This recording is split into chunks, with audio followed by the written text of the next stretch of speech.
Welcome to Born on the Bayou Sports, a Houston sports show made for Houstonians by Houstonians. Join Tim Costello and Scott Barzilla every week as they break down the latest in Houston Astros, Rockets, and Texans news. Tim's a former minor league broadcaster, and Scott has written 2 books on the Baseball Hall of Fame. Yeah, if Javier could get it figured out, it would make things a lot easier because he was that guy everybody was counting on this year to be a Cy Young candidate, take that big step forward and help anchor this rotation with Fromber. Since he's come to Houston, you can look at the development of guys like Carlos Correa defensively, Jeremy Pena defensively. I mean, you can know Alex Bregman's, certainly I think a better than average third baseman. And now you're putting teams in 3rd and 8, 3rd and 7, 3rd and 9. Now here comes Will Anderson. Pin back your ears, let's go.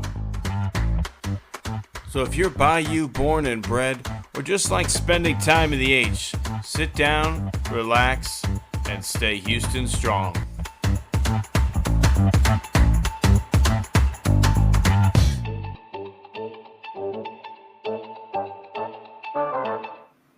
Welcome, all my friends, to the show that watched its Rocket season come to an end. Scott, how are we doing this week? Well, we're doing okay, although you shot down my suggestion of opening up with Foley Fatukasi talk. I'm kind of at a loss now. I don't know which direction we're going to take the show. Yeah, we only have so many minutes, right? There's only so much time. And, hey, that's it. That's your Fatukasi talk. But you have been kind of staking your claim on the opening question lately. And, I'm going to plant my flag and kick this one off. Lately, my wife and I have been having a conversation.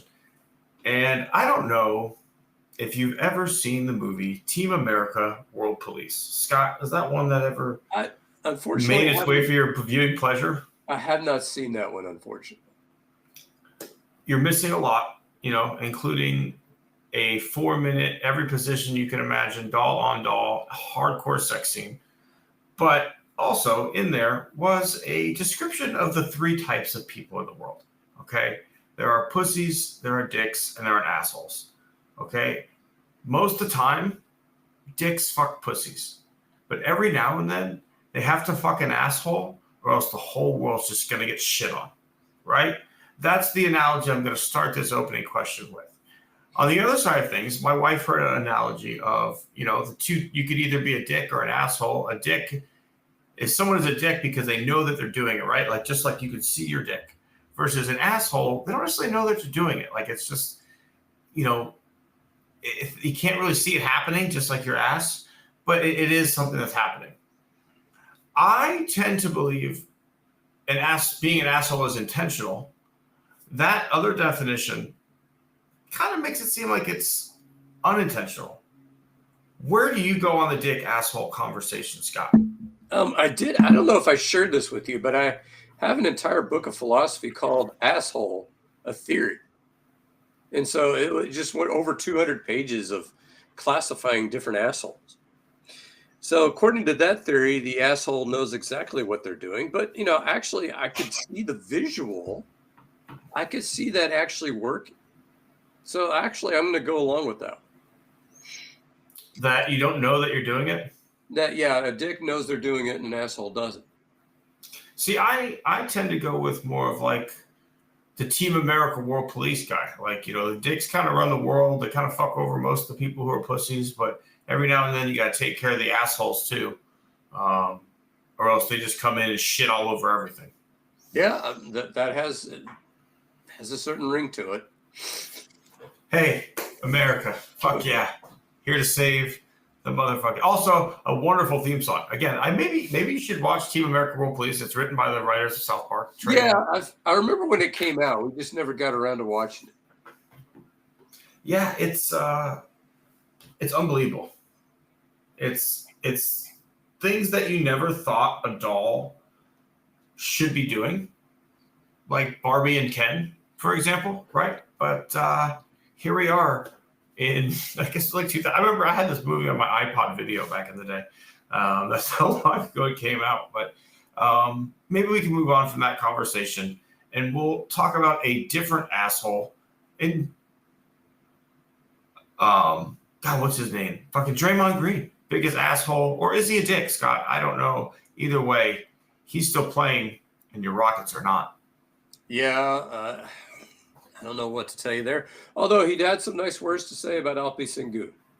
So, And some not wise words to say about Dylan Brooks. No, there's no love lost there. That's definitely. Do you remember? There's I can't remember the video where this guy goes through a room. Oh no, it's the Dave Chappelle movie where they become weed dealers. I can't remember off the top of my head. But he was this guy quits his job and he goes fuck you, fuck you, fuck you. You're cool, fuck you. Except Draymond Green did the opposite, where he went down the line and he had compliments. He's you're a great athlete, you have a great future in this league. Jalen Green, we just played great defense on you. You'll learn, you'll be better. Alfred Sengun, man, you're a baller, bro. You're fucking great. I love you, man. I look forward to playing against you. Steven Adams, oh man, you fucking bring it every time you play. That guy's a real one. Love competing. Love playing against him. Oh, that Tari Easton guy, yeah, we got chippy, but he's got great energy. And fuck you, Dylan.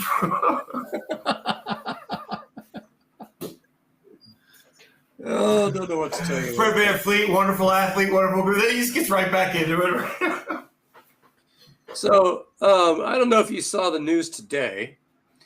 The Houston Rockets have pushed back the deadline on Fred VanVleet's option to June 29th, which is typically when that thing is done anyway.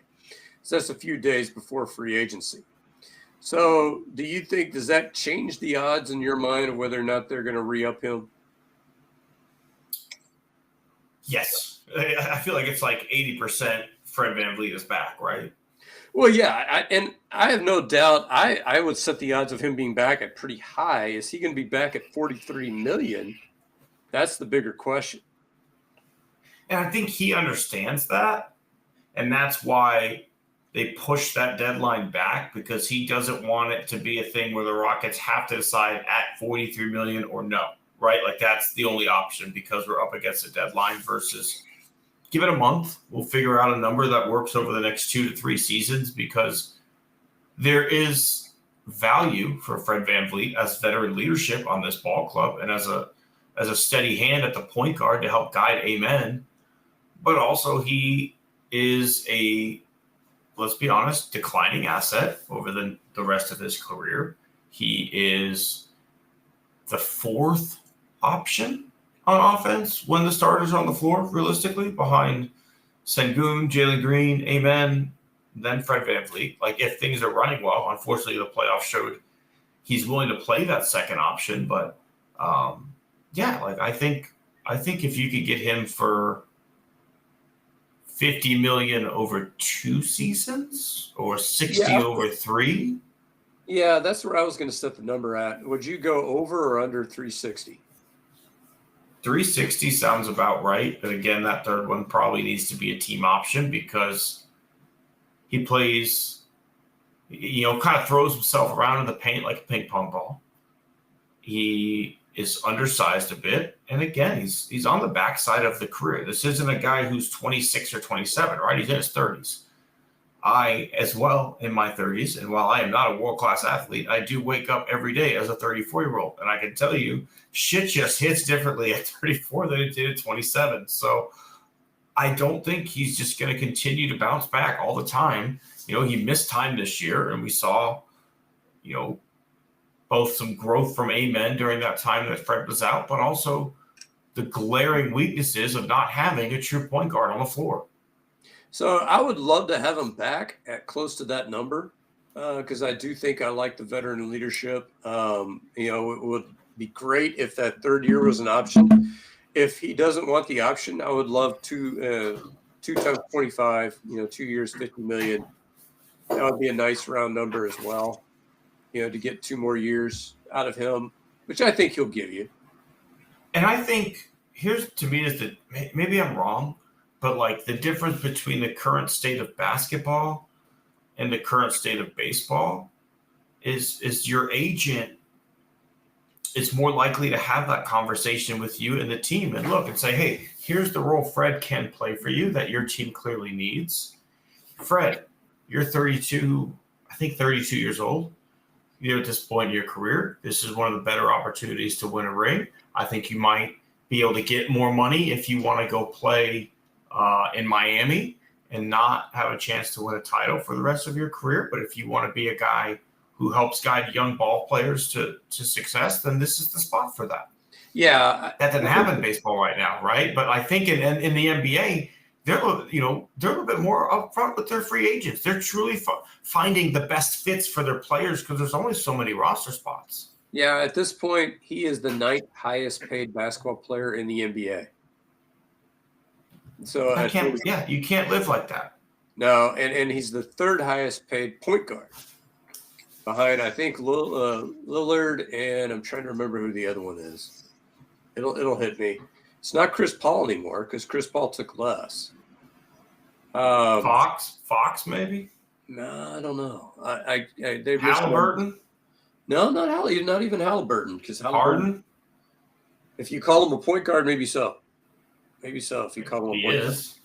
So he's got the ball in his hand 99% of the time. So I think the 20 million mark, I think, is right around the right price. And, if we extend this outward, and I don't know if you got a chance to hear Rafael Stone's comments this week about continuity. Do you think, is he 100% on the level there, or do you think there's some gamemanship where I'm trying to tell opposing GMs, hey, we're happy with what we got, so you're going to have to bow me over? I mean, what do you think? I think it's probably the latter.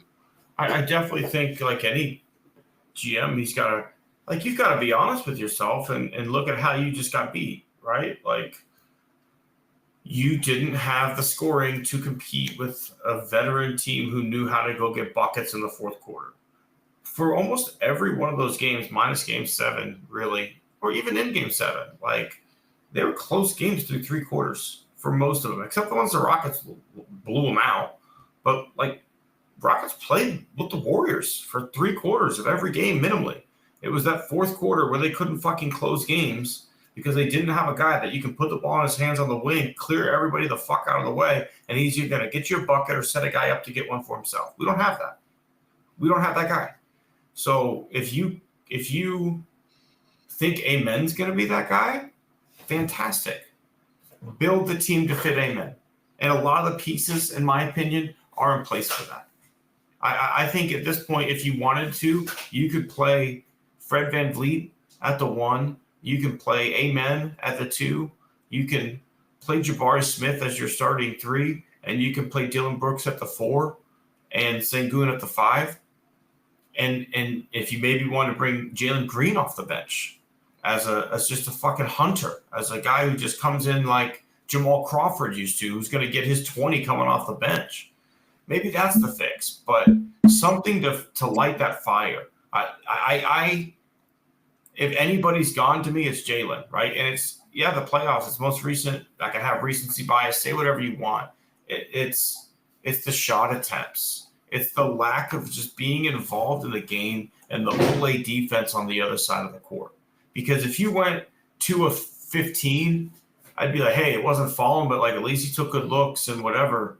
But you're not even taking shots. You're playing scared basketball. Instead of catch and shoot being quick, you take that first dribble, allow the defender to get 2. Oh, and I got to pass. Every time. He had looks, but he'd take a dribble and then, oh no. And he couldn't do anything when he had the ball in his hands the moment that he became the target of the Warriors defense. You put up 38 when they just treated you in a one-on-one situation. Okay, now they said we're going to shut you down, and you let them. If that's a guy that you're counting on to carry your team, you don't let yourself be shut down. Scott, game 7, Steph was, 2 or 3 points in the first half. He ended with more than 20. He didn't let himself be shut down. So 2 things occur to me. Number one, if you look at this Rockets team is great through 3.5 quarters of basketball all year long. When they lost their majority of their games, it was in the last 5 minutes. because they didn't have a go-to scorer. Their whole idea was, well, it could be Sengun some nights, it could be Fred some nights, it could be Jalen. No, that's not how modern basketball works. It's great to say that in theory. Well, any of our guys could go off. Okay. But what's going to end up happening is in the last 5 minutes, you're going to have 3 or 4 guys looking around at each other going, okay, who's the guy tonight? I don't know. But here's the other thing. You mentioned Steph.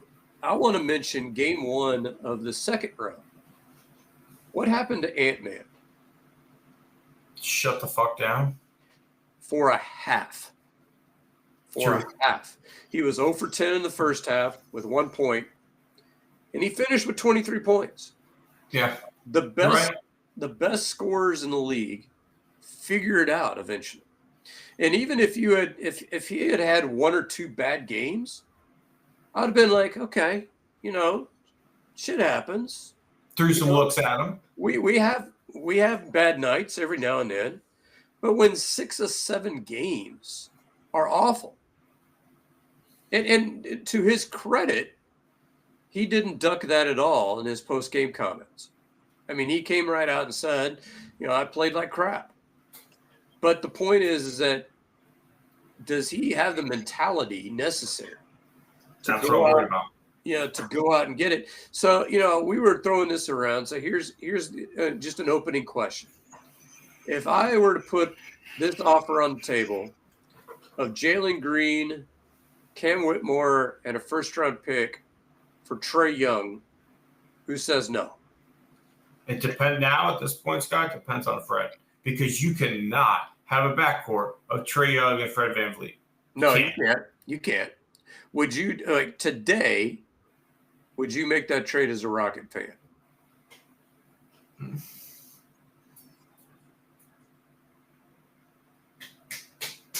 That means letting Fred walk. Yep, it does. Probably not. So not if he's willing to work, because I'm not going to get a better point guard for $20 million. So the problem that you're going to get is that you've got all these guys that are dangling out there, and none of them are perfect fits, right? Correct. So we mentioned Kevin Durant. He's going to be 37 years old. Now, positionally, I think Kevin Durant's a perfect fit. He's a guy out on the wing. He could play the 3 or the 4. I mean, if you want to deal, Dylan Brooks as a part of that package, you could probably make that work. And you could still fit Amen Thompson on, in the lineup, because you could just flip. Amen can play anywhere 1 through 4, realistically, in the starting lineup. Right, but you're talking about a guy who's 37 years old. How many years does Kevin Durant have left? I don't want Kevin Durant. And it's never worked anywhere for Kevin Durant outside of Golden State, where they already had a championship team built in.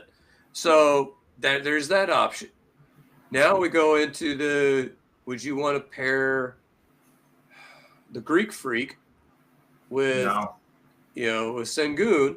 No. Now you got that option. I'm building, no offense, guy, I don't have to shut you off there. I'm building this team around Amen, right? I am building this team around Amen Thompson and Alperen Sengun. Those are my 2 focal points on offense. So I need to find a guy who fits with what those 2 guys do, right? So where is that guy out there? That's a great fucking question. I mean, I hear what you're saying, because the problem with Greek Freak is you probably trade Jalen Green, and you probably trade Whitmore and maybe one more player, and probably like a Jack Londale to make salaries match, and you probably send 2 first-round picks. But there was someone I mentioned to you that I'm really, really interested in, and I got to look the name back up, because it was the shooting guard from the Pistons, who's going to be a free agent this year. Oh yeah. First in the league in threes made, I believe it was, and so it's going to piss me off. We talk so much about a bunch of different bullshit, so it's hard to find the exact. Well, you mentioned Buddy Hield, which he's locked up for a while. That was recency bias. He had just torched us. as a recency bias, you're picking, and he was a good player in Sacramento. Malik Beasley is who I want. Yeah, I mean, I wouldn't say no to that. The problem, he's not a star. He's not a star. He's not a star, but he is a star in his role.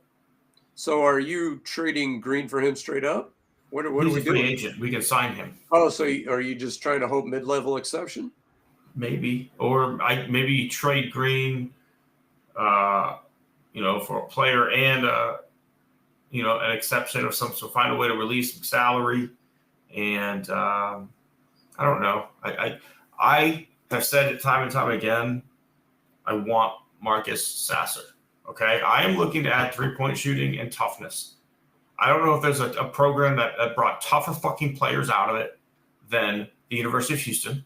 Okay, I get it. I'm a homer, whatever. But like, we were world renowned for building tough fucking basketball players, and the guy can shoot the shit out of the basketball. And I think the biggest problem, as you mentioned, the Rockets have is they don't have that killer mentality, because they don't. This is obviously the first time most of them have truly ever lost something like this. They all played that AAU basketball. No one went to college of our big guys, right? Like Jalen Green is went to the NBA deal, whatever it was. Then he came pro. Sengun is not from America, and Amen, I believe, did the same thing that he did whatever league, right? So our big time guys didn't have that March Madness defeat, didn't know what that's like to lay it all out there and have your season just come to a fucking end like that. You need those guys who I've been here before. I'm not going to let this happen again. Like you saw Jabari Smith on the bench. Like, that's a guy who's had a March Madness defeat. Like, I loved a side note, I love what I saw of Jabari Smith in this series. Like, I think his jump shooting is much, much better. He can play the 3 or the 4 right now. I want more Jabari on the floor. That being said, you can move away from Jalen. Like, you have the players in position. You have a chance at a good draft pick. You can pair that draft pick with Jalen. You can sign a 3-point shooter, and maybe you go get a badass fucking center. Maybe you go get a guy like Rudy Gobert, who allows. We saw what we were able to do with the Twin Towers. Maybe you get a better version of that, Scott, and then you use the money that you save from not paying Fred $40-something million and cutting it in half to 20, and you go sign a 3-point shooter with that money. Yeah, I think when I look at this roster, I hate to put this all on one guy. I didn't love what Brooks gave in addition to Green. I don't think Brooks gave you much offensively on most nights. But one thing that Brooks did do is he showed up in the fourth quarter in Game 7. I mean, he hit some key buckets there in that game that kept them in the game. Yeah, he wound up with 8 points, but he started the quarter with 2. So, scoring 6 points, if your third or fourth or fifth scoring option scores 6 points in a quarter, that's, that's solid basketball. But Fred brought it. He had a really bad Game 1, but he brought it, I would say, probably 5 of those 7 games. Sengun had bad moments. There were some shots that you took, and he was like, well, what the hell are you doing there? But he brought the effort all 7 games. Yeah, you mentioned Jabari. Good effort for the little time that you saw him. I love what I saw from Steven Adams. I wouldn't mind bringing him back. I think he's going to be a free agent. He is. His comments today were interesting. But I wouldn't mind bringing him back, particularly if he's able to play a little bit more often this next year than he was this year, because they were kind of babying him with that knee injury. Maybe they give him a little bit more run next year because they think he's got a little bit more time away from that injury, that that he could play more often. But I liked what everybody brought to the table except for Green. And the thing is, over 7 games, teams are pretty. That's the difference. That's the difference. The teams are pretty even in the number of points they scored. So Jalen Green is the difference in that, in every one of those games, Scott. So the thing is, do you sacrifice up in potential for somebody who could give you a guaranteed, let's say, 15 a night? Because, Green is capable of going off for 38. Yeah. But we saw that there's a pretty low floor there. So if you give me somebody that can give me a range of 15 to 20, would that be preferable than, sticking with a guy that, could be, has all the talent in the world? They were, talking about it, rattling off all the people that are around 22, 23 years old in the NBA that are doing more than him now with less physical talent. I mean, so at what point does he realize that offensive talent? And at what point do we sit there and say it's not happening? Yeah. I envision I'm going down a new path. Okay. We talked about trading for Trae Young. I'm off that one because I think Fred VanVleet staying is probably best long term for a guy like Amen, because I want him to be the best passer he could be. And working with a guy like Fred, watching tape with a guy like Fred, that's only going to make him better. You bring in a guy like Trae Young, I don't know. I mean, obviously, the guy does get a lot of assists, yes, but a lot of them are pick and roll, alley-oop, pick and kick kind of things. So take it for what it is. I think keeping a veteran hand like Fred on Amen for a couple more years is not a bad thing. So with that being said, I again, loved what I saw from Steven Adams. I love the Twin Towers lineup, but I did see where the Warriors were able to exploit it. When you start getting Sengun and Adams both having to be out on the wing defending one-on-one, one of the two is going to be able to be broken down. So what I am now thinking, Scott, is what if we pair that same package that you were looking to trade for Trae Young. For Trae Young, which was Cam Whitmore, Jalen Green, and a first-round pick. And even if they want it, I'll give up Reed Shepherd. And I want Bam Adebayo from Miami. Ooh. Athletic, can guard. They moved on from Jimmy Butler. They could probably use someone like Jalen Green. Eric Spoelstra maybe feels like he can get the most out of him. Pat Riley, yeah. They could probably use some picks. I don't know. I'll throw Jock Landale too. Would you? Okay. I like where you're heading in that trade. The only problem is I signed again with that caveat, Scott. I'm signing Malik Beasley. I'm making a huge push of Malik Beasley to shoot the three. I was gonna ask. So because I know Miami is possibly going to be in the Greek Freak sweepstakes, and so they're probably get in that fucking rotation and make it a 3-teamer if you need to. Well, but they may be willing to trade Bam for Greek Freak, and so that's my point though, Scott. If you make it, what's the point of Milwaukee bringing in Bam to isolate him there? Make it a fucking 3-team trade. Let all the assets go to Milwaukee to let them rebuild, and we get Bam, they get Greek Freak, everybody fucking wins. I was going to expand the deal. Would you want Tyler Hero in addition to that? No D. I need guys who can play D. He's kind of a little bitch. So the problem I have with Dylan Brooks in this series is he poked the bear. Tyler Hero pokes the bear. I don't need guys who piss off the other team to the point where it makes them play better, right? If you're not good at the psychological warfare, don't play it.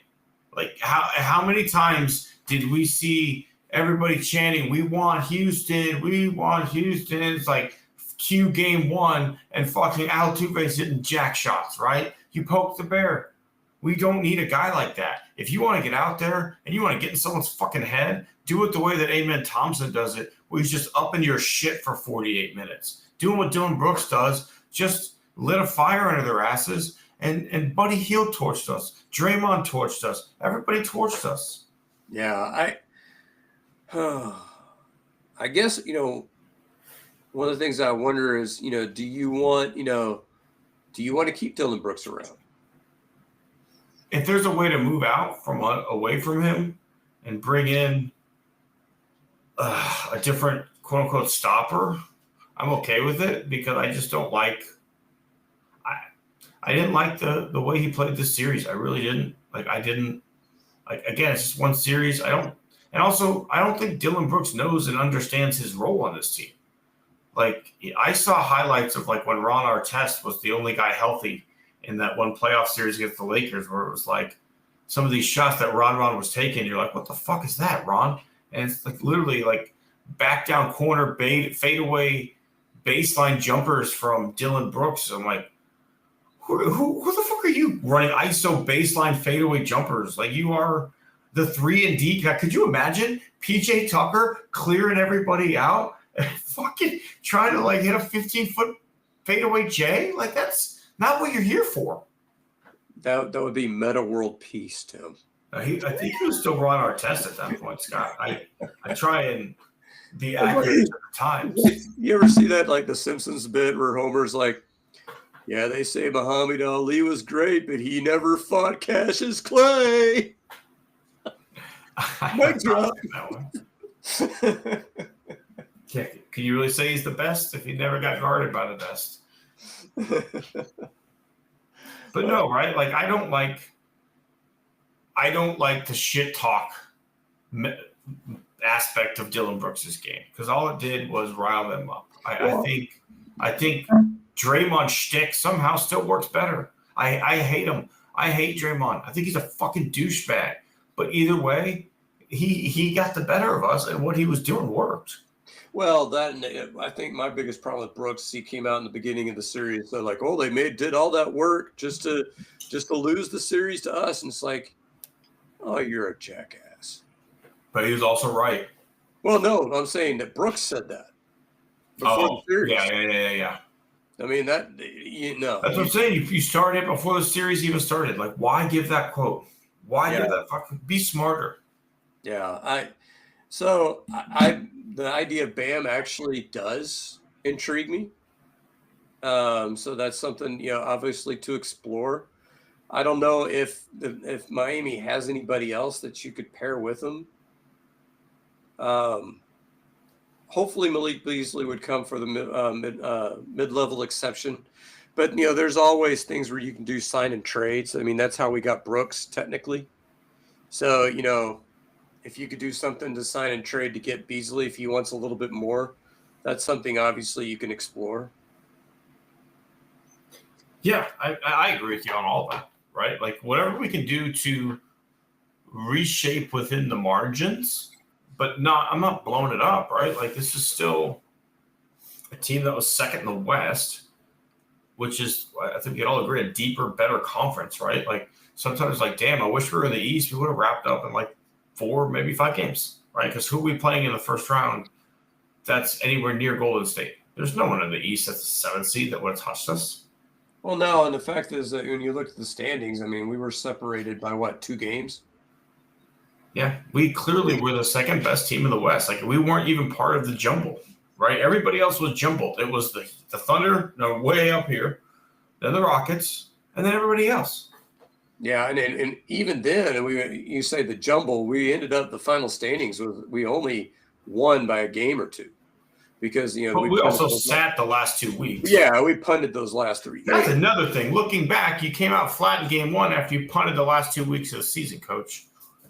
Yeah, that's a hard one because you know what's going to happen. Somebody goes out there and those last 2 games rolls an ankle, and you're like, okay, what the hell, You're damned if you do, damned if you don't. It's a catch-26, as one of the comedians, used to say. Well, you know what hasn't been funny, Scott, is the way that your Houston Astros have played as they made their way across the Midwest, losing 2 of 3 to the fucking White Sox, and also losing 2 of 3 to the Brewers. Now, the Brewers are at least a good Major League Baseball team. The White Sox are not. Now, there was a chance for a comeback on Sunday. You got rained out. It is what it is. You shouldn't have ever been in that position.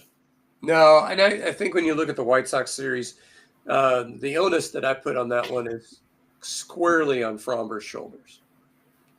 Fromber needs to be a guy that dominates most of his starts. And most of his starts this year have not been dominating. Hunter Brown obviously gave up a 3 spot in the first inning, but, he steered the ship. Jake Myers went all ape shit, and, that was, it for the second game. Going into that third game with, Lance McCullers after, 930 days since his last major league appearance, I was not expecting much of that Sunday game. He did go 3 2/3 scoreless, but he was regular Lance where he's throwing, way too many pitches, exhausting himself. I didn't have a good feeling about that Sunday game, but you should have won the Friday game. There's no excuse for that. Yeah, I agree. I was pleasantly surprised with Lance. I have no complaints, right? I think I'm with you. Like the bullpen cost, Taylor Scott is continuing to be a problem. I was worried about him going into the season. I think I mentioned him in our intro to the season show. He's one of those guys who, no one had anything on. He came from Australian baseball, not a lot of tape on him. Well, now you had a full season of tape, and he's just not a guy who's surprising anybody anymore. He doesn't have overwhelming stuff, and he's not getting you out of jams. And in fact, he's putting you in jams and then being yanked or not being yanked, and then the fucking wheels come off. So, I understand you got some injuries, things like that, but with a full, healthy slew of arms, right? If everybody gets healthy, I can't imagine a world where he's on the major league roster the way that he's pitching right now.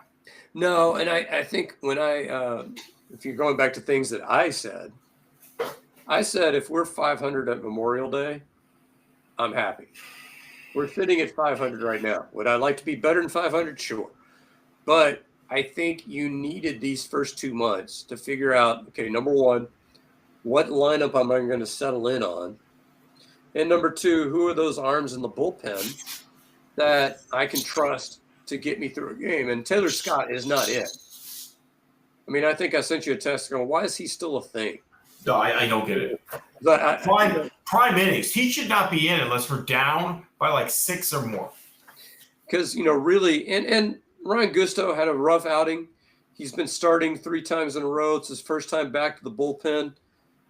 Nobody is going to have a smooth inning every time out. Even Mariano Rivera had days where he just didn't have it.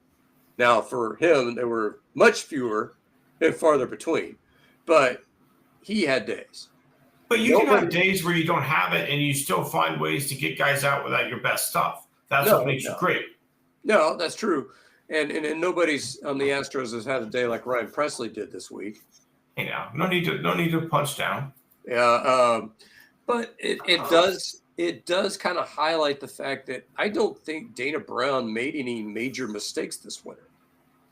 I think most of the moves he made make sense. I don't think he's hit any home runs, but I think, obviously you look at the Kyle Tucker deal, all 3 guys are contributing at the big league level. You look at little guys like Brendan Rodgers that they picked up. Okert has been a nice addition to the bullpen. You've got some, little pieces that are looking, pretty good, but especially that we're going to have Alvarez on the shelf for a while. I just don't know where the offensive thump is going to come from. I agree with you, although right now Zach DeZenzo is making a case that it's going to come from him. Maybe that's the only miss is not trusting in Zach and going out and signing a first baseman, where some guys would argue DeZenzo could have been that guy every day. I still think Walker's going to turn around. We've seen some signs.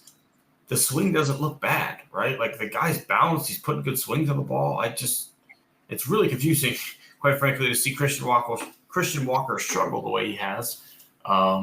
Never been a big average guy, right? He's only a 250-ish hitter typically, so it's not like he's not hitting anywhere near his capabilities, which he's not, but it's the power. You would think with the short porch in left field, the guy would have some regular outs in Arizona that are now home runs here, or played in Toronto, which is a bigger ball. Either way, it's mind-boggling what's going on with our first base black hole. Well, he does have 4 homers. You got to remember that Jose Abreu was it, June before he hit his first one? You can't compare people to Jose Abreu anymore. Well, no. That's the worst signing in Astros history. Well, what I'm saying is that there's going to be fans out there going to be looking at your first baseman hitting 200 and going like, oh, shit, here we go again. A bust, which I don't think he is a bust. I think he's a guy that fields his position well. Yeah. He's a guy that, as you mentioned, is typically a 230, 240 hitter with pop and patience. I think I do agree with your point on DeCenzo. And I think that DeCenzo, if Espada is smart, is going to find some way to get him into the lineup. And I think what's eventually going to happen is I think once Memorial Day is going to come around, you're going to see a lot more of Altuve at second base. Yeah, I think that's what's going to end up happening. That or Cam Smith's going back down, right? If you really are committed to this Altuve left field, which I don't understand because it means trotting Brendan Rodgers out at second base, who, okay, he's better defensively, but he's also less than a 200 hitter.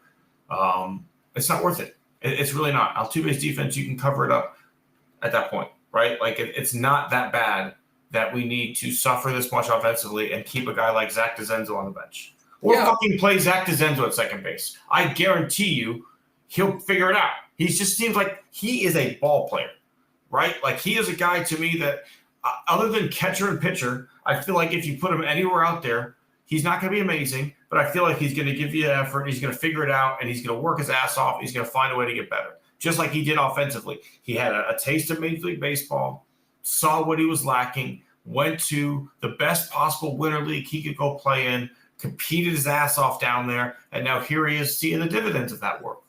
Yeah, and what I think is frustrating is that the whole idea of Altuve to left was a thought experiment when we were still giddy over the fact that Alex Bregman was still unsigned and thinking this is a way to get him back. Because, it's just like moving Biggio out to center field because you had Jeff Kent. Jeff Kent is a borderline Hall of Fame second baseman.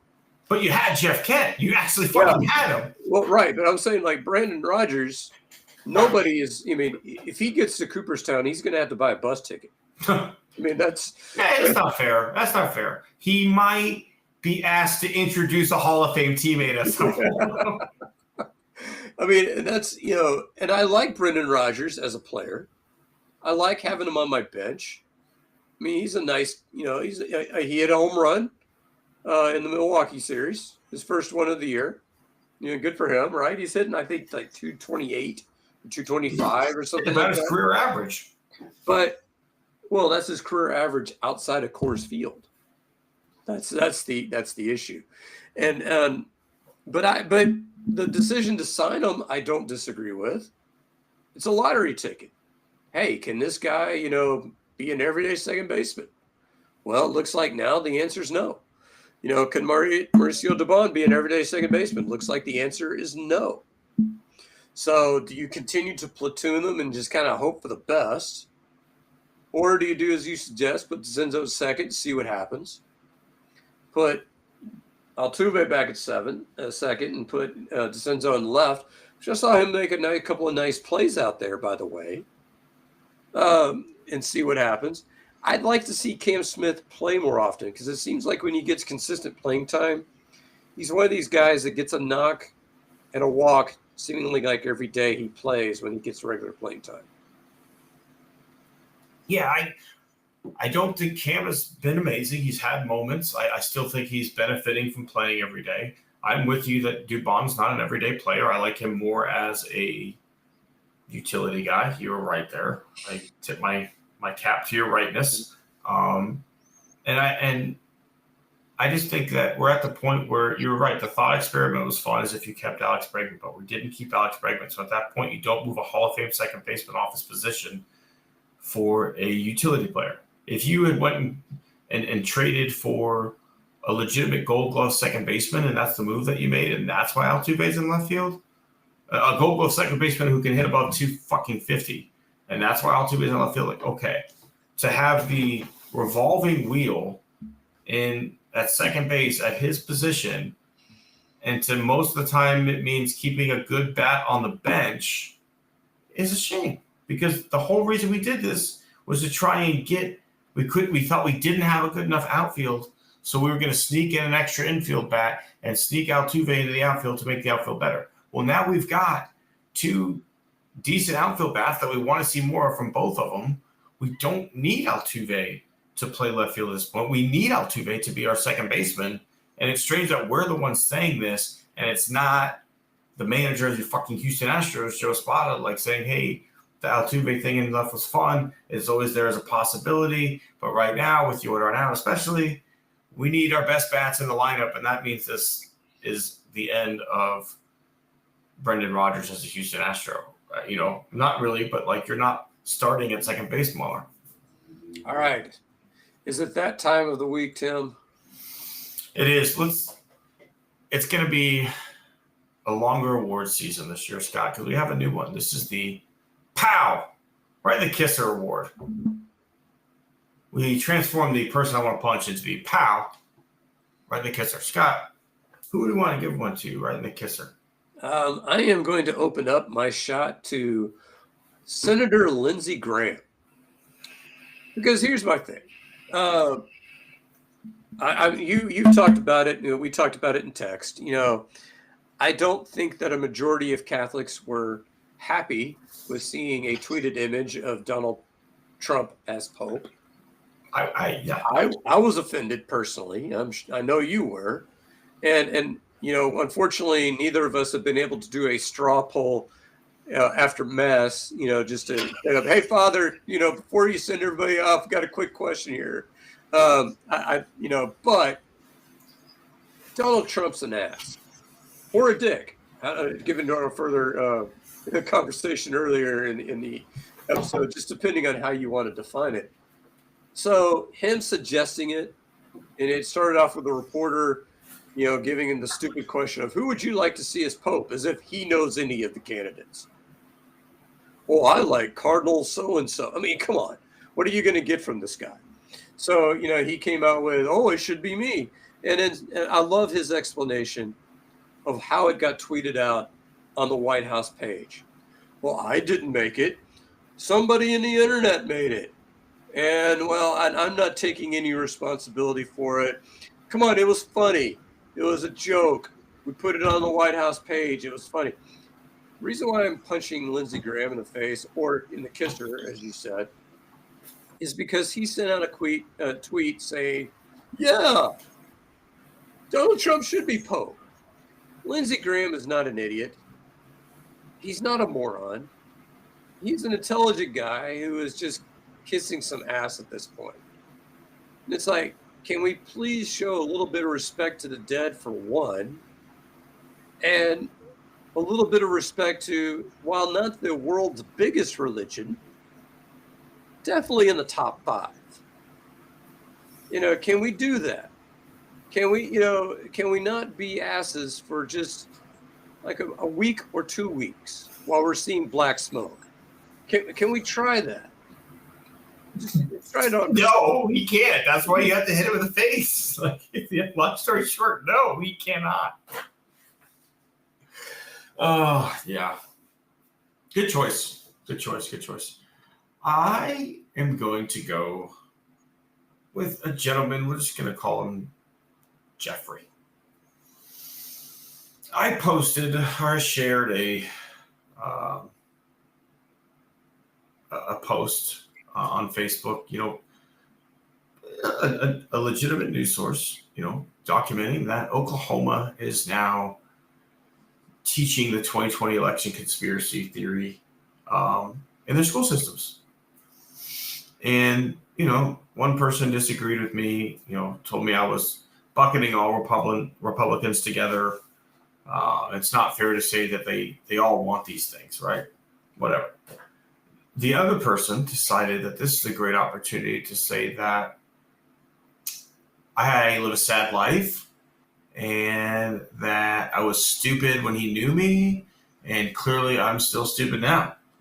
And, cool. Yeah, you met a 19-year-old kid who had just discovered the joys of marijuana and didn't know how to pace that, and also found out he fucking really liked beer. So I was pretty fucking stupid. I failed out of college the first time. So God forbid I showed personal growth and learned how to like moderate things in life and be a better person. But, if I could, just one pow right in the kisser, just for the way that you come at somebody and just assume that you're the same 19-year-old version of yourself, that here I am 15 years later after a lot of personal growth and education, quite frankly, to just because you don't agree with my opinion on something, just assume I'm a fucking idiot. I point to my Substacks that I write now a lot more frequently. You may not agree with the content of them, but you cannot sit here and tell me that that's an idiot wrote those, right? Like, and I'm not saying I'm a genius. I'm not saying I'm in Mensa, but like, you can't sit here and tell me I'm underwhelming. Like, get the fuck out of here, dude. So, wow, right in the kisser. So, Tim, he in his last Substack mentioned one of my favorite terms, whataboutism. This is another of our logical fallacies, if I want to put on my English brain. Do you know what logical fallacy that person was guilty of? No, not off the top of my head. Just be an ass. That is what we call an ad hominem attack. Hmm. So basically, when somebody produces a point, when they have a point of view, instead of attacking the point of view, we attack the person who had the point of view. Straw man theory. Well, straw man is like more. No, you're right. That's different. You're making like a fake. You're making up like a fake argument, so you can take that down and say it's not true. You're right. Yeah. So that's an ad hominem attack. Ad hominem attacks, they work on, say, the duller of us intellectually, and they work for a few minutes until people just kind of wait a minute. They never address the actual point. Interesting. Yeah, it is what it is. He quickly learned that I am not one to shy away from the block and delete button, and to never be heard. Because also, like, I waited tables with this guy for like 6 months, and he graduated UTSA and moved away. Like, it's not like we stayed in touch. Like, I was honestly shocked we were still Facebook friends. So yeah, whatever. Moving on, Scott. Let's give out another award. It's time for the horse's ass of the week. Well, in this one, I am going back to the original spirit of the award, and basically, who do we want out of town? I think we're going to be similar on this. I'm going Jalen Green. Oh, okay. I mean, I like the fact that you took accountability. That's fantastic. Jalen Green's not a bad guy. So he's not a guy I want to punch in the face, the kisser. He's not a scumbag. He's just a guy I want to see out of town. I want to see somebody in that spot who's more consistent, because the thing is, when you put up his numbers over the first 4 years of his career, they're going to look eerily similar. There's always moments, there's always stretches of 10 to 15 games, 5 games where you're like, wow, look at what Jalen Green can do. And then you look up at the end of the year and it's like he's averaging about 20 points a game. He's averaging under 40% shooting a game. 3-point shooting, he's averaging 35% or below. At what, we haven't seen growth yet. And I think of every star player. You mentioned Kobe Bryant as an example. He threw up 4 air balls in a playoff series as a rookie. But that was as an 18-year-old kid who was straight out of high school. But what did Kobe Bryant do? He got better every single year. You looked at Hakeem Olajuwon. It took him a long time to win a title. But what did he do? He got better every single year. And you look at all the major stars. You look at guys like McGrady. McGrady was a high school kid. He wasn't good when he first came out of high school, but you know what he did? He got better every single year. And if he could have stayed healthy, he would be a surefire Hall of Famer and might be as it is right now. So I'm just not seeing the growth. I'm not seeing it. I don't disagree with you. It's not a bad pick at all. I don't care about your regular season totals, right? I'm not an NBA scout, but I feel like I can look at your eyes in that playoff series, Jalen Green specifically, and I just feel like I could tell that moment was too big for you, right? Like I feel like being in the playoffs and being called upon to elevate your game to match the blitzing defense and the blitzing scheme that they had for you, that moment was too big for Jalen Green, and he couldn't answer the bell, right? Like he couldn't do it. And I wish, I love T-Mac. I love that man at a level that like it goes beyond just what he did on the court. And I wish that guy could have stayed healthy because he was, he and Yao and a Rick Adelman offense was fucking made for each other. And it's just it's a shame that those two never got to truly play it out. But I don't know if I've told this story on the podcast before. Just a quick T-Mac story. I'm playing a high school tournament at Sweetwater Country Club. I tee off. I hear a great shot. I look over, and it's Tracy fucking McGrady with a cooler of water because it's Texas and it's high school golf and it's hot. Just watching all the kids go by, giving them a fucking thrill, making sure everybody's hydrated because he's a great guy, and just like making everybody's day, right? Like I will never say anything negative about T-Mac. Like the guy's great. I had another interaction with him when he was with the Skeeters. Raised my level of respect for him. I truly like T-Mac is probably what like on Tim Costello's personal who I've met and loved a Houston athlete Mount Rushmore. T-Mac's on there for me. Absolutely. So who you got? All right. This one might throw you for a loop. I'm gonna go Dana Brown. And here's why. Who did the Rangers let go this week? The hitting coach, if I recall correctly. Exactly.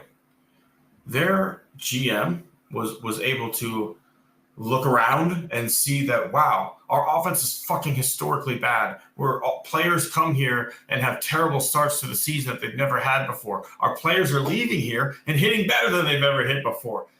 Something's not adding up. It's this guy. He's gone.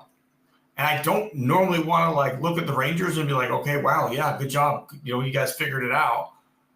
But here I am having to, I'm not going to actually give it to them, but having to, theoretically tip my cap to the Rangers because you, Dana Brown, let them outshine you by you not firing your hitting coach. Fucking fire him. Our offense is not good.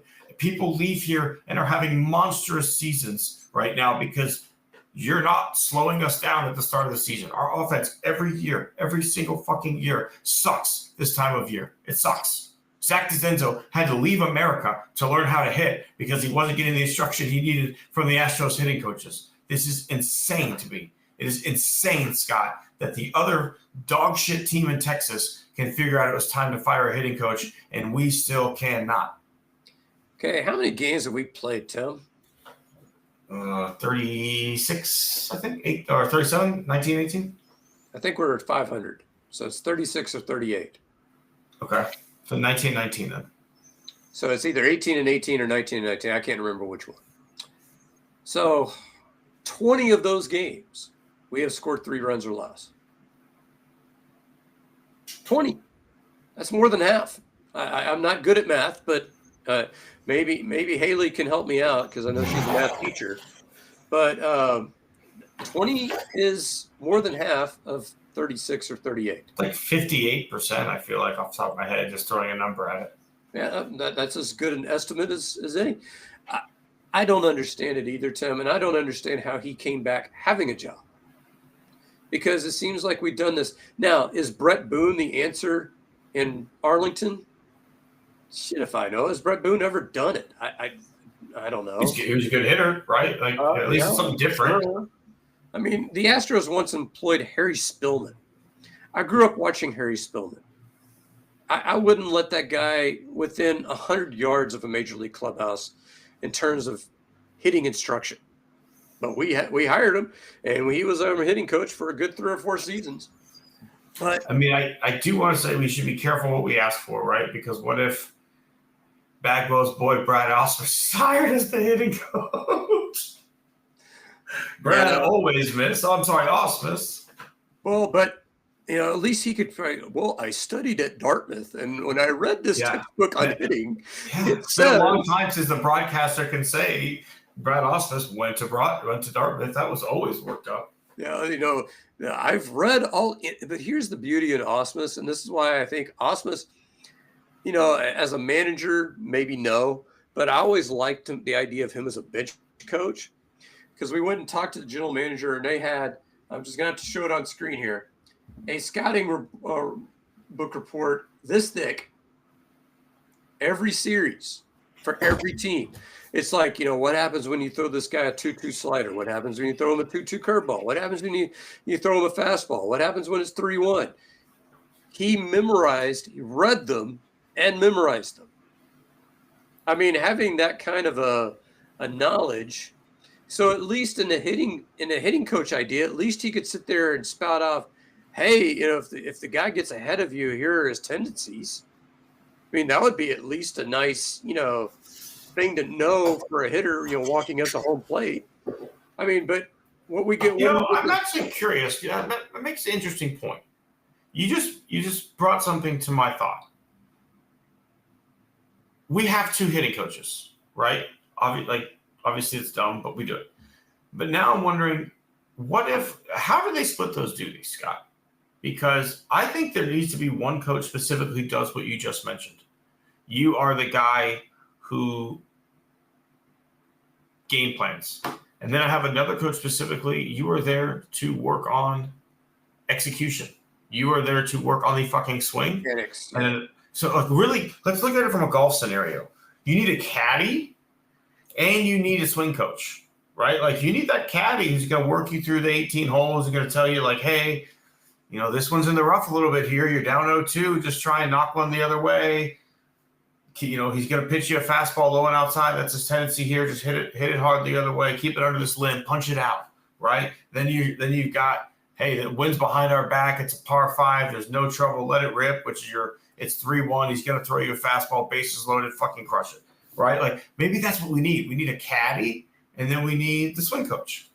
But what does our guy do other than get tossed out of games? He does talk a lot of shit. Alex Sinchon talks so much shit. But yeah, I don't love it. I don't love what he does. Our offense is not good. Our pitching is pretty good. Like we have a couple blowups here or there from some bullpen guys. But at the end of the day, this is a team that if we had even an average offense, we'd be 8 games over 500. We have two hitters that left this team this year.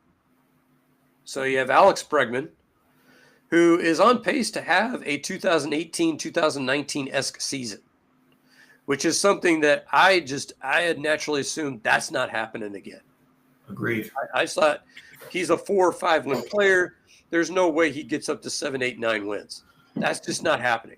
He's on pace to do that. Kyle Tucker is on the same pace. So somebody explained to me, even George Springer, has been a while, but George Springer's off to a good start this year. Somebody explained this to me like I'm a 5-year-old. How does this work? I think it works the same way the Rangers made it work, and it's that I open the fucking front door and Alex Sinchon is see you. Good I call, wish. Tim. Unfortunately, he's probably going to get a contract extension. Okay, good call, Tim. I like that one. Thank you. All right, let's tip a cap, Scott. What do you have for us this week? I'm going to have a half hat tip. So a kind of a begrudging hat tip to the Baltimore Ravens. The Baltimore Ravens have made the seemingly, moral, ethical move by cutting Justin Tucker, their kicker. Now, I say seemingly moral and ethical because has anybody taken a look at Justin Tucker's stats last year? Yeah, they weren't good. He had a bad year. They weren't good. They had a bad year. They also drafted a kicker first before they cut him. So I'm sure, they had this kind of hedge. Well, if he were still peak Justin Tucker, would they have cut him? I don't know. I'm going to give them the benefit of the doubt, and I'm going to say they would have. So I'm going to give them a hat tip for at least, sending a scumbag out of town. Justin Tucker, fact that he also went to University of Texas, by the way, my most hated school, Hornum Hookers. Forge down, bitches. So, but I'm sorry, and they handled that situation 1,500% better than they handled the Ray Rice situation years ago. So I'll give them credit for learning on the curve. Half-hearted, good job, Ravens. Yeah, they did the least that they could do, and they did it well, right? Like, you drafted his replacement first. Like, if you really, really took it seriously, the moment it breaks, you cut him, right? Like, that would have been, hey, the moment there's an inkling, this guy's out of here, it doesn't fit with our team, whatever. I think that would have been probably your full-throated hat tip. But hey, at least they didn't do what the Texans did and just let him hang out on the sideline for a year and collect a paycheck. All right. This one hurts. I had to already acknowledge what the Texas Rangers did, and now I have to. You know what? It doesn't hurt. I'm going to give my hat tip. I'm going to full-heartedly give my hat tip to Greg Popovich. Greg had to hang it up. Health issues unfortunately kept him from being on the sidelines, and even as you're having that thing that you love taken away from you, and you're clearly not the same version of yourself physically, he found a way to still be the jokester Greg Popovich that we all love with the custom T-shirt, right? Like, he was able to still have the LFA and Senor Popovich, and I thought that was funny, right? Like, he still was able to bring some light to a sad scenario, but also, like, the end of a great career. Like, I don't love that Spurs dynasty because they beat us a lot, but I do think, Greg Popovich is a good human being. Like, I do think he's a great coach. I do think his players love him. Deontay Murray is an active player for the Pelicans, and he came in for Greg Popovich's retirement press conference because he was a guy who came up as a Spur. So, I went to school in San Antonio. I have a lot of Spurs fans, so I know more about the Spurs than I want to, just because I was around it so much, and I liked sports talk radio, and you can't listen to sports talk radio in San Antonio without hearing about the Spurs. So I'm going to tip my cap to Pop on a wonderful career, and going, even in what could have been a very sad moment, finding a way to bring some levity to it and continue to be who you are, even in a tough moment. And the best moment that I think about that I liked about all that is, I don't know if you noticed that both Steve Kerr and Ime Udoka were wearing Pop T-shirts in the post-game press conference. I didn't notice that. No. So, because they were both Popovich assistants. So, and he actually, Pop apparently gave Ime some advice on how he could win Game 6, which ended up working out. So, and I feel like even though the teams battled on the court, it feels like Steve Kerr and Ime Udoka respect each other. So that's always a positive. It doesn't make me feel good when you have hate. I don't know. Do you remember when John Chaney almost threatened to kill John Calipari? Yeah, that was it. I mean, it's great TV, but it's not good for the game. No, it's not. So, Popovich's coaching tree, Scott. Like, when you look at that guy's coaching tree, it's unbelievable. And Pop, is very progressive politically. So that's another bonus. I like him. Another bonus. So I like that hat tip. I'm also was not a big fan of the Spurs, but hey, you got to acknowledge greatness when it's there.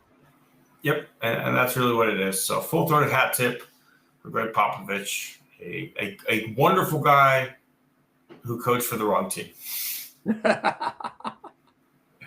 All right, Scott, let's give out our favorite award. It's time for the scumbag of the week. I stated my piece on the whole Pope thing, so I'm going to go away from politics. This one's going to hurt me as well. But I'm going to have to go with the McNair family. And so basically here's why, right? So a proposal came out that we want to renovate NRG Stadium. So that okay, that much okay, I get that. All right, that's fair. Do you know what the cost was for the renovations, Tim? Oh, it's not cheap. It was like it's got a B in it, doesn't it? It has a B in it. I think it was 1.1 billion, which all three stadiums were built pretty much the same time. They all cost under $1 billion combined.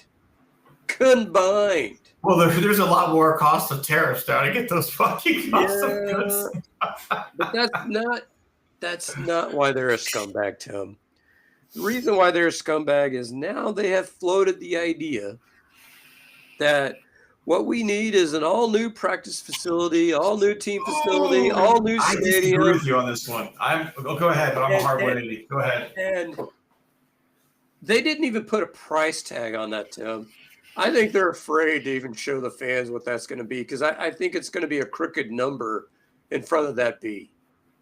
And I don't know. Here's my thing. And I said the exact same thing when the Rangers tore down the ballpark at Arlington. I was there when that stadium was built. I was in college. I'm not that old. And the fact that they decided, it's too hot. I can't do it. It's too hot. Wah! So they decided that, we've got to build a new stadium, which happens to be an almost perfect replica of Minute Maid Park, by the way. But anyway, McNair's, let's leave well enough alone. Renovate your stadium, sure. If you want to build in some holograms or whatever the fuck the NFL wants you to do to get another Super Bowl, that's fine. But we don't need a new stadium. That thing opened in 2002. Buildings need to last longer than 23 years. Do you know how old the Superdome is, Tim? The Superdome, you said? Yeah. 55-ish years? Yeah, it's in the 70s. They built it in the 70s. It's still good enough to host Super Bowls. They haven't really made any major renovations to it.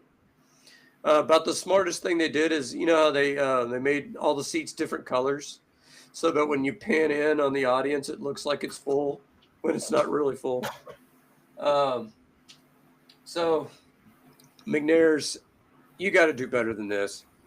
The taxpayers don't want to foot the bill for $2 or $3 billion. Let's not do this. I'm in line with you in the sentiment.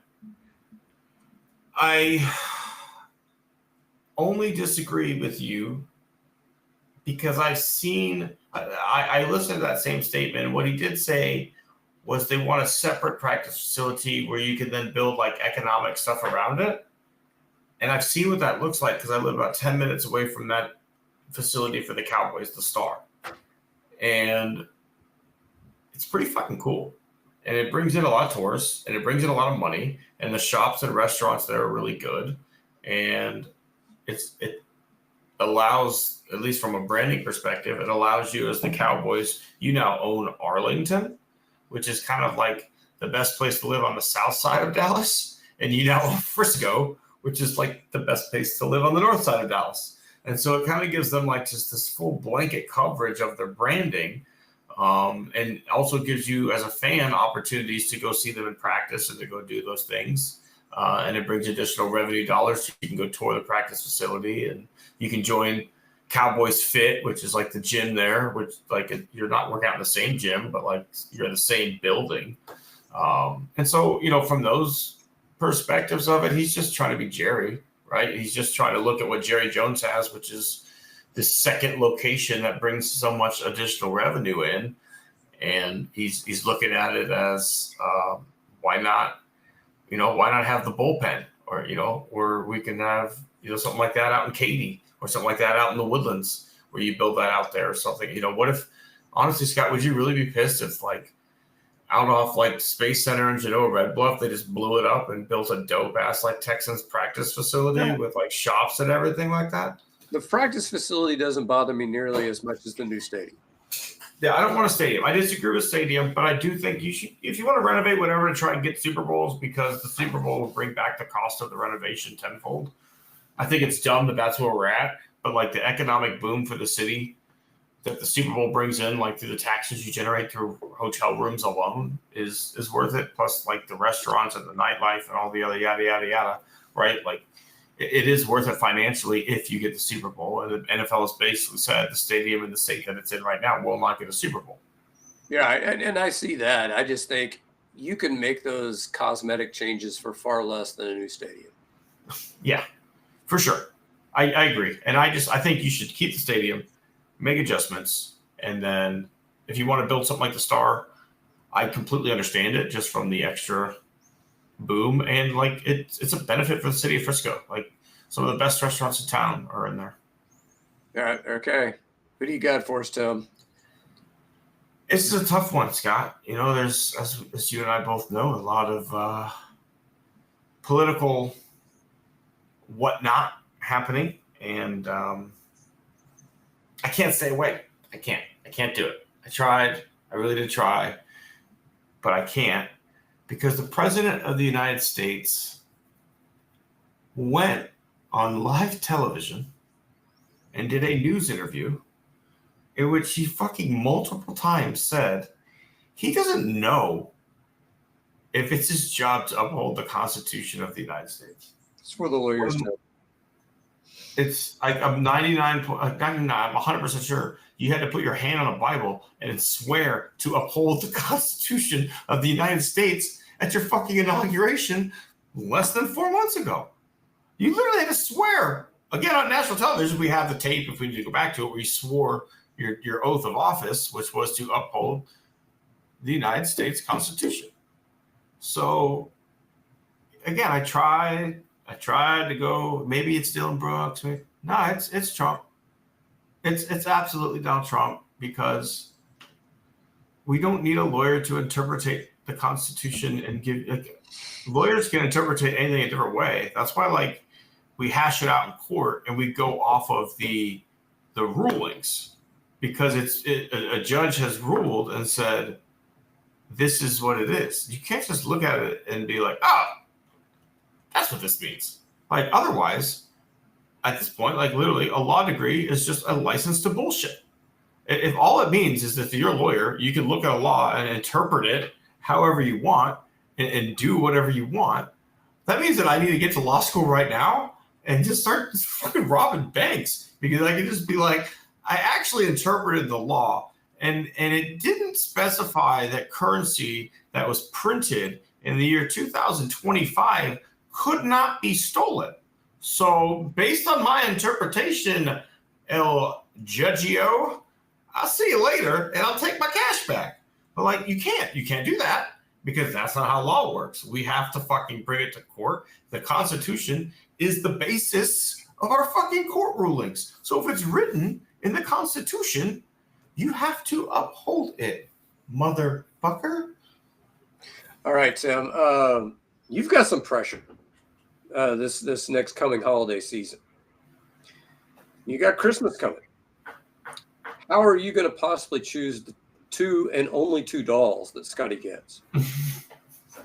I would choose zero. Scotty has too many dolls. I am choosing zero, but I would go, what are like just to piss America off, and like, what are the two wokest fucking dolls you could find? And I'm getting like a steamroll punk, like nose ring with like rainbow, like fucking mohawk and like tatted up and like it says like they, them on the box or whatever the fuck it is, just to really piss people off. And you better damn make sure she doesn't get more than 5 pencils. More than 5 what? Pencils. Well, that's going to be a problem. I love this. And this is my 18-year-old child who's not quite yet a high school graduate, but is getting there soon. Who, when we talked about that, she says, wait a minute, that sounds like communism. Mm-hmm. Like, huh. Interesting. Interesting. God, what Funny. And this is the same motherfucker who wants a $90 million military parade for his birthday. And bought a $350 million jet from the Saudi prince to be new retrofitted into his new Air Force One because the one we had just wasn't nice enough for him. So if you want to preach austerity, Donald, You go right ahead. You be first in line, bud. It's maddening, Scott. Read our Substack. That's really all I can say, because I know that everybody who listens to this show always wants to hear our political rantings. So we do that on the Substack. I found a new feature where I can record a little voiceover. So that's out there now. And yeah, we're going to keep on keeping on. But Scott, anything else you want to sneak in here this fine evening? Nope, I published a new one today. You've got a new series going that sounds exciting. So everybody check it out, please. All righty. We appreciate everybody who made time for us this week. And we will see everybody next week on Born on the Bayou Sports.